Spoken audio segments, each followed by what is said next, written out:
क्या हुआ, एक बच्चा था, बच्चा माने कोई लड़का था, और अपने पिताजी का वो इकलौता लड़का था।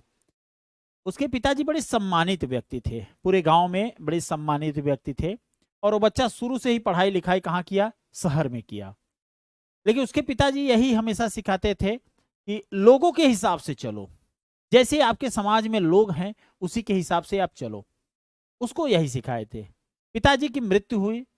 मृत्यु के बाद वो परिस्थितियों और स्थितियों को समझने के लिए गांव में लगातार रहने लगा, पूरा कार्य करने लगा, लोगों को खुश रखने लगा।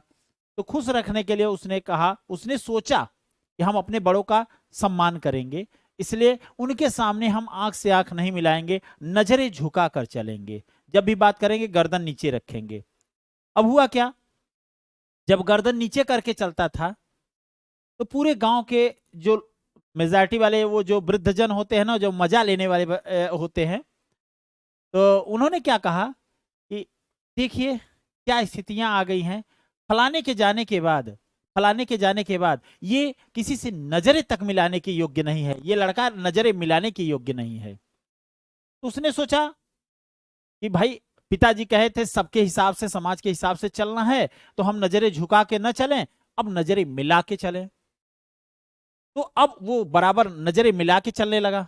लोग कहते थे, बस इसी का फायदा है आपको, देखिए लोग के सुनने की बात, लोगों की बात कितनी सुनते हैं आप, उसी का फायदा है, आप सुनिए ध्यान से। तो उसने नजरें मिलाने की बात शुरू की और सबसे नजरें मिला के बात करता था, चचा पालागी, चचा, हाँ, इस तरीके से। हुआ क्या कि अब अगल बगल वाले जितने भी बड़े बुजुर्ग थे मजा लेने वाले, अब उन्होंने कहा, यह देखो इसके बाप की औकात नहीं थी हमसे नजरें मिलाने की, और इसका देखो ये नजरें मिला के चल रहा है। उसने सोचा नीचे नजर किए थे तब भी दिक्कत थी, बराबर किए हैं तब भी दिक्कत हो रही है, समाज हमको उस तरीके से नहीं देख रहा है, अपने पिता के बराबर नहीं समझ रहा है। उसने कहा अब एक ही विकल्प बचा है, ऊपर की ओर देखते हैं। यानी अवनमन भी देख लिया, क्षैतिज भी देख लिया, अब क्या सोचा कि उन्नयन देखते हैं, यानी ऊपर। तो नजरें उठा के चलने लगा, ऐसे पूरा टाइट होके ऊपर करके।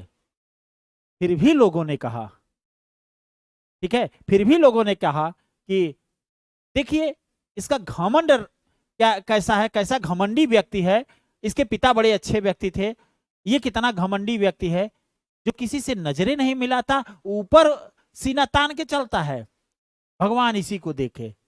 उसने तीनों चीजों को देखा, अवनमन, क्षैतिज और उन्नयन, तीनों को देखा, और उसने सुना, लोगों की बातें सुनी। तो उसको बात समझ में आया कि भाई जैसे चलना है वैसे चलो, समाज के हिसाब से नहीं चलो, क्योंकि समाज किसी को चलने देता ही नहीं। समाज अपने हिसाब से आपको चलाता है, जबकि आपको ऐसा बलशाली, ऐसा ताकतवर बनना है कि समाज को आप स्वयं चलाएं। ठीक है, इसलिए किसी का ना सुनो, अपने दिल की सुनो कि आपने क्या सोचा था, क्या सपने देखे थे कि हमको एक सरकारी नौकरी चाहिए, आपके पिताजी ने, आपके माताजी ने क्या सपना देखा था आपके लिए, उस सपने को साकार करने के लिए मेहनत पे लग जाओ, जुड़ जाओ।